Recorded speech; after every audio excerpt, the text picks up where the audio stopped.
Knowing that something happened, but not knowing what happened. But obviously it was bad because your people aren't here. Our people's genocide was ignored. We're what's left of them. And everybody wants to sit and say, don't forget about 9/11 and those people that were lost. Don't forget about all these different things. But everybody fails to remember the genocide of the indigenous people of this land right here.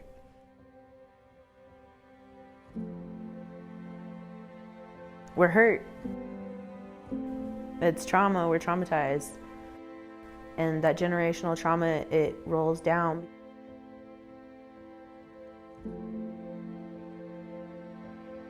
Other people in this world have put on us that generational trauma is just drugs and alcohol and abuse. Just because your grandma or your great-great-great-great-grandpa was an alcoholic, the next couple generations is going to have the same thing because of that trauma.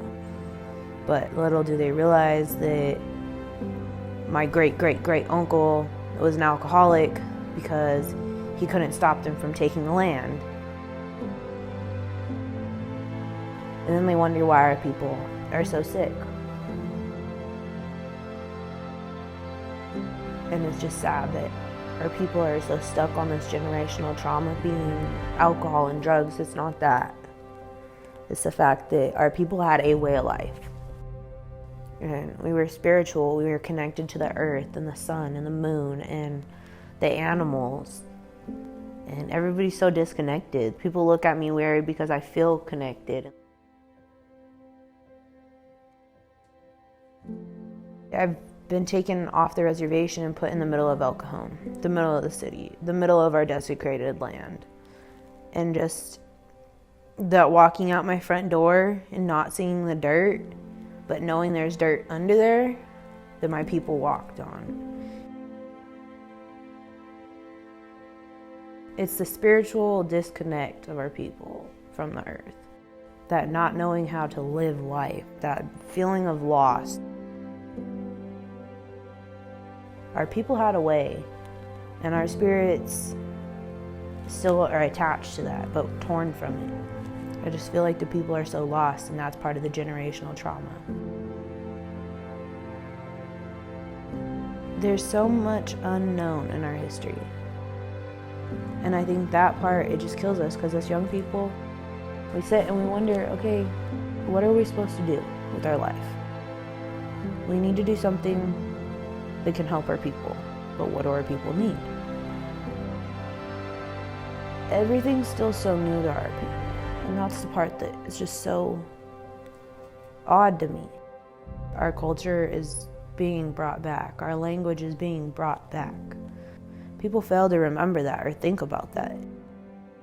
There was elders alive just not long ago that were alive during the time when they would take the children away and send them to other schools and cut their hair and dress them in funny clothing. We had elders alive that got sent away to schools. We still have people alive that got sent away. It wasn't long ago. It really wasn't. It's just sad because we have to bring it back. We have to relearn our culture. Little tad bits through history that was kept. Little tiny bits and pieces. I definitely think that that is what generational trauma is. Taking the time to sit and think about the history of your people and breaking it down to the fact that there's no understanding and that there's no way to go back and change things. There was ancestors who fought for me to be able to sit where I'm sitting right now and say that I'm Kumeyaay. They fought for that. They fought for us to be able to have these tribes. And it might not be much, but at least it's something. And we're gonna take those breadcrumbs and pack them all back together and make a loaf of bread at some point. So I'm tired of these breadcrumbs, but I have faith in our generation that we're gonna make a change and we're gonna make people recognize what's going on.